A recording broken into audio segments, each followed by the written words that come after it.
తెలుగుదేశం పార్టీలో రోజుకో వివాదం సృష్టిస్తున్న తెలంగాణ వాదంపై పార్టీ నియమించిన 5 సభ్యుల కోర్ కమిటీ ఇవాళ విజయనగరం జిల్లా దేవులపల్లిలో సమావేశం కానుంది. మీకోసం చైతన్య యాత్ర కోసం జిల్లాలోనే ఉన్న పార్టీ అధినేత చంద్రబాబు నాయుడు నేతృత్వంలో జరిగే ఈ తొలి సమావేశంలో విధి విధానాలపై మాత్రమే చర్చ జరుగుతుందని కమిటీ సభ్యులు చెబుతున్నారు. ప్రత్యేక తెలంగాణపై చర్చించేందుకు తెలుగుదేశం పార్టీ నియమించిన 5 సభ్యుల కోర్ కమిటీ మరికొన్ని గంటల్లో విజయనగరం జిల్లా దేవుపల్లిలో సమావేశం కాబోతోంది. పార్టీ అధ్యక్షుడు చంద్రబాబు నాయుడు ఆధ్వర్యంలో జరుగుతోన్న ఈ సమావేశానికి ప్రత్యేక ప్రాధాన్యం ఏర్పడింది.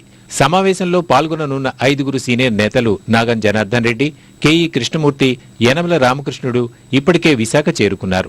రాష్ట్రం మొత్తం ఆసక్తిగా చూస్తున్న ఈ తొలి సమావేశంలో ఎటువంటి నిర్ణయాలు ఉండవని, విధి విధానాల రూపకల్పనపైనే ప్రధానంగా దృష్టి సారించే వీలుందని కమిటీ సభ్యులు వెల్లడించారు. ఏదో 5 మంది సభ్యులే కలిసి ఏదో నిర్ణయం చేస్తారనేది కరెక్ట్ కాదు. ఇది ఈ సభ్యుల యొక్క విధి ఏంటంటే ముఖ్యంగా మేము అనుకుంటున్నది ఈరోజు పార్టీ క్యాడర్ తోటి అన్ని రీజన్లో వాళ్ళందరితో చర్చించడం, కానీ వాళ్ళ అభిప్రాయాలు తెలుసుకోవడం, ప్రజల అభిప్రాయాలు తెలుసుకోవడం, ఇద్దరు ఎవరైనా వచ్చి కూడా ఒకవేళ కమిటీ ముందు తమ అభిప్రాయాలను చెప్తే వారి అభిప్రాయాలను కూడా తీసుకోవడం, వీటన్నిటిని క్రోడీకరించి ఒక రిపోర్ట్ తయారు చేసి మళ్ళీ పొలిట్ బ్యూరోకి సమర్పించడమో లేకపోతే నాయకునికి అందజేయడమో ప్రొసీడ్ కావాలా, ఏ విధంగా మరి మేము ప్రజలను ఇంటలెక్చువల్స్నా ప్రజలతోనా లేకపోతే ఇంకా వేరే రీజన్స్లో పోయి అక్కడ మీటింగ్లు పెట్టాలా అనేటువంటి అన్నీ కూడా రేపు నిర్ణయానికి వస్తాము.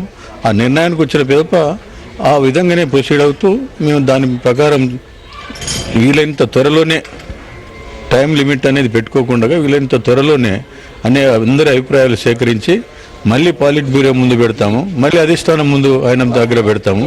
అప్పుడు ఒక డిసిషన్ అనేది వస్తుంది. కానీ అంతవరకు ఇప్పుడు ఏం చెప్పలేని పరిస్థితి. ఫస్ట్ మీటింగ్ కాబట్టి భవిష్యత్తులో ఏ విధమైనటువంటి అప్రోచ్ ఉండాలనే దాని మీద డిస్కస్ చేసేటప్పుడు దీనికి అంత ప్రాధాన్యత ఏం పత్రికలు ఇస్తున్నారు తప్ప అంత ప్రాధాన్యత ఉండవలసినటువంటి అవసరం లేదు.